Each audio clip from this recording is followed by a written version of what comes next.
the screen. Okay, that's fine. So without wasting much of our time, let me let's just dive in. I believe you are ready for me. So let me do the I introduction should first, be. then we go straight to the questioning. All right.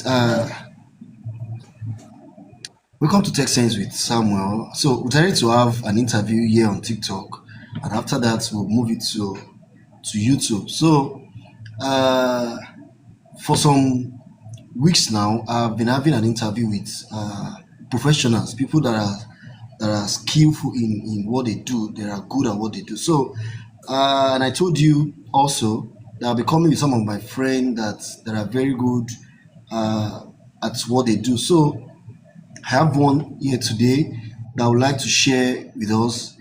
Is on the topic we've been saying for weeks now. Is technology making life better or making it worse? Is technology making our life moving forward or otherwise? So I have a very important person, someone I appreciate so much, even though she's far from us here. She's always near. So without wasting much of our time, please can you introduce yourself? Thank you so much, Mr. Samuel. My name is Divine Afima. I'm a remote sensing and GIS expert. However, I'll Okay. call it remote sensing and geospatial intelligence basically. And I'm Okay. also a data analyst as well. So yeah, and I've also been in the tech space for I think 10 years now, and it's been a Okay. pleasure being in the tech space. All right, thank you. You're welcome, and Thank you I'm very happy much. we called and you accepted to be interviewed. So thank you very much once again. So without wasting much of our time, let me just go straight to the question. So, in one word, how will you describe technology in your daily life? Okay, so apparently, I think um, it can be described in one word because every day I use technology.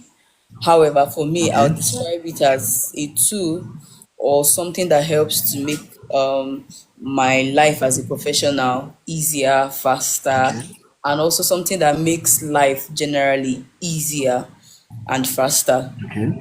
So basically, I'll say All right. tech has been like a tool I use to solve real life problems as an Okay. All right. individual. Thank you very much for that wonderful response. So, the next question is this: do you think technology has made your life easier personally, and why?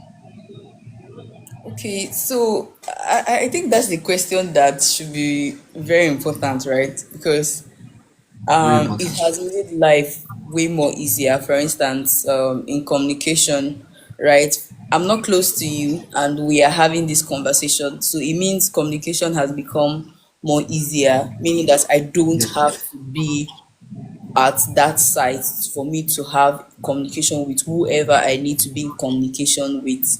Then I am solving real life issues. For instance, I like I said, I use technology every day. Shopping to shop. I'll use an example. Before this stuff started, there was something I really needed for me to join to have so that I can be able to join this meeting, and I had to get it in 10 minutes. In 10 minutes, Okay. I was able to get it from a distance of like 10 kilometers from where I am currently. I was able to get it in 10 minutes. So, I mean, that's something that normally I would have driven down there or probably sent someone to go pick it up and probably to take like 2, 4, 5 hours for me to get that done. But this was done in like 10 minutes. So, in shopping, in delivery, in logistics, online payments, in learning opportunities. You don't really have to go to school anymore for you to want to learn whatever you want to learn. So people can easily just go online. Something like what we are doing, you want to know more about tech, you can go online and just get access to learning opportunities. So I would say yes, that there has been a lot of improvement in my daily life. I think there's more, but I mean these are few areas that technology has been able to improve for me as a person. Thank you very much. That's a wonderful experience, personally. So, the next question is this: has technology brought people closer together, or made people more distance, or made people more distance? Like I used to say, I don't know. I don't want to. Let me listen. Maybe after your response, I'm going to give my own point. So, has it brought people closer, or the other way around? Okay, so it's actually mixed though. I would say it's a mixed opinion, right? Because this Okay. question is actually a bit controversial because somehow it has brought Okay. people closer, and somehow I'll like also talk on the two, right? It has brought people closer. For example, video calls, like I mentioned earlier, we can both have this conversation knowing that you're not even here, but we can see ourselves. I mean, you can see my face clearly, can't you? Very, So very yeah, it true. has, for instance, people that do long distance relationship, or let's say your partner travels out of Nigeria or out of where you are currently, and they need to have constant communication every day. You can easily talk to them via video calls. Also, we have meetings, that you Zoom meetings and all of that, Google Meet. So you have to constantly be, it has brought more people closer. I would say a lot of people that have joined this live, for instance, are not even present. Most of them might not even presently be at the location where you are. But however, we are all Yeah. connecting, right? But then on the other hand, I also want to talk about the fact that it has also brought distance to people as well, right? Because Okay. you would see children, I think growing up, you would have dinner times and you and your family begin to bond, and you talk about issues, you talk about life generally, you see siblings connect. But then recently you go to some family settings and you see everybody is on their phones. The time where people are supposed to be bonding, having intimacy as a family, or husband and wife are supposed to be intimate as a couple, you see them on their devices, either on their tablets or on their phones. So this kind of has caused communication bridge for a lot of people, right? So like Okay. I said, also even if you go to some services or you go to some webinars or some conferences, you see people, rather than pay attention to what is going on at that moment, they Mm. are actually on their Pressing the phone. devices. Yeah, so it's actually a distraction somehow. At But some however, point. you Okay. have to focus. I think it's a thing that we need to dive more into, or best for open for more discussions. I don't know. Okay. Okay. Thank you very much. That's what I actually wanted to say. I said this before that yeah, it has its own good parts and the bad part as well. Just like an instance you give now as a family. You see the wife pressing a phone, the husband pressing the children with their tablets. Back then back then, when there is nothing like communication, I mean telecommunication. I say telecommunication, I mean technology. You Technology. see parents, they do things together, they watch TV together, even while they are eating, they do it together. But now you see the wife will be eating, pressing her phone. I The mean, husband will be eating, pressing his phone. You know, even though they are in the same room, but they are distance as far as that period is concerned. So today is not word for me. Let me just go straight to the next question. Do you feel more informed as a person because of technology, or more confused? You need to break it if it is informed or confused. Thank you. so okay, so thank God the question is directed to me, because if you want to put it as a Yes. general question, I also say it's actually also of mixed opinions, right? But as a person, I would say sometimes technology makes you feel more informed, and then there are sometimes that makes you feel more confused and more Confused. depressed. Let's be very honest, right? There are a lot of suicidal cases has actually been to due to a lot of pressure from online Okay. space. Yes, so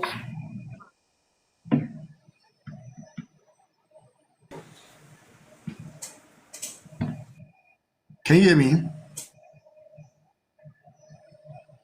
before I go to the negative, I don't know if that works. Just continue. Continue. Okay, so for me, I like I said, access to information. There are some times that I'll be working on a project, or probably, like I said, I'm a geospatial analyst, right? Sometimes you might be working on a project, you are trying to figure out something, you're trying to achieve a particular goal on your project, and you get stuck. The first thing I always do is that I go online. In fact, one of my favorite tool is YouTube, where it gives you like a step-by-step guide on what what to do to achieve a particular purpose. But then there are also sometimes that, right, you need access to, I mean, due to technology we can easily do research, we can easily do, there's an introduction to AI, for instance, there's ChatGPT, there's cloud and all of that, cloud AI, where you can easily just research.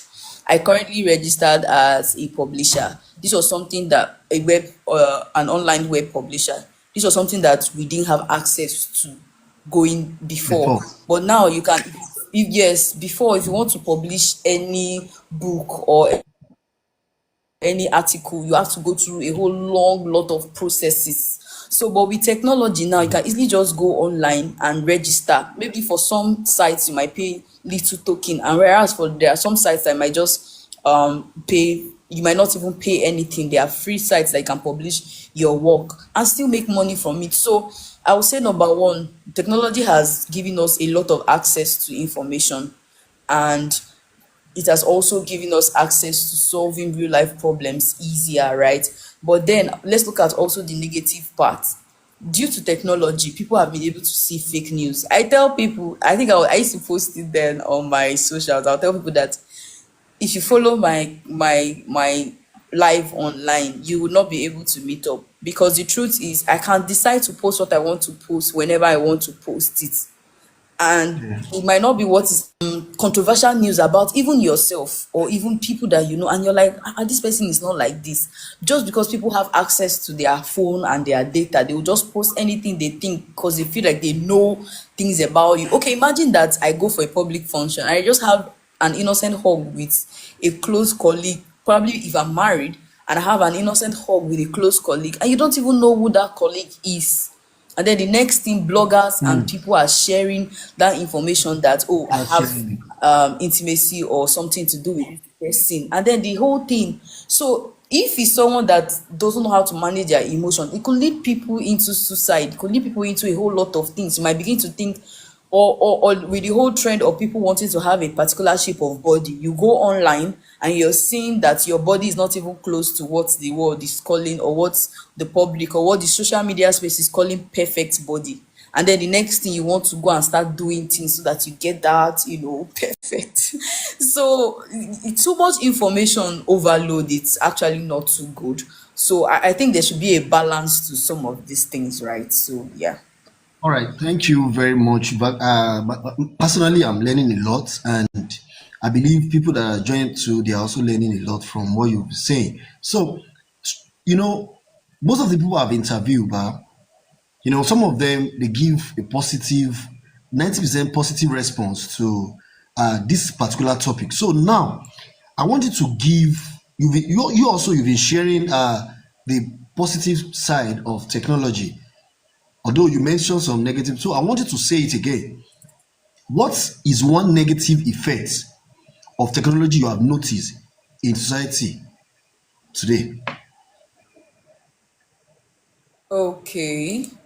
There is a whole lot of negative effects of technology, right? But one of them, like I mentioned, is distancing. You Okay. you begin to see that people are distant from their loved ones, right? And then also